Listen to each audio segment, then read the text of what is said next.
Another phenomenal way, in my mind, is to utilize a thing called communities, which is a topic-based environment inside Google+.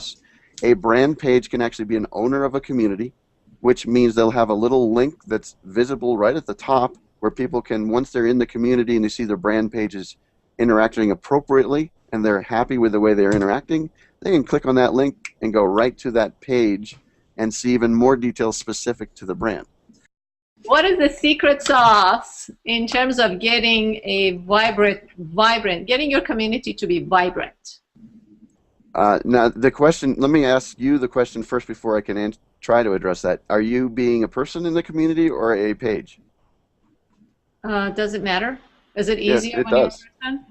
Well, it does. To me, it does, because if you haven't established the page as a good person, meaning a good interactor, then I don't think a page has the interaction capability as a person does. So I would think if the person's building up the activity and then they invite in the page to add some authority every once in a while, that I think is going to help you build a community faster and more efficiently than if you just go in as the page alone and there's no people. Yeah, if you just come in as a brand, and first off, if the brand is known, okay, so everybody knows the brand, they've already done all their millions and millions of dollars of marketing, then fine, come in as the brand and everybody knows you, they're fine. But I think what you're trying to address is this smaller business or medium-sized business that's new to this game, and they're trying to figure out, how do I make my presence a valuable one for people?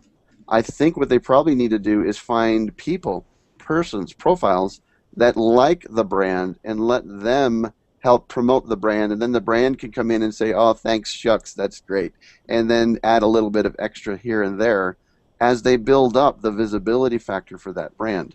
So because people buy from people, they don't buy just from a brand until they get to the point where they believe in the brand and they become a reseller almost of the brand's technology, the brand's concepts. When I say reseller, they help promote it just because they love it, because they've used it and they've engaged with it and it works. So bottom line, if the brand people, the agency acting as the brand, can act like real people and get invited into conversations or find the conversations and reshare it, do what you might do as a profile, but do it as the brand, then I think the brand is going to have a much better chance of making an impact and being considered a viable place to interact with rather than a spam place.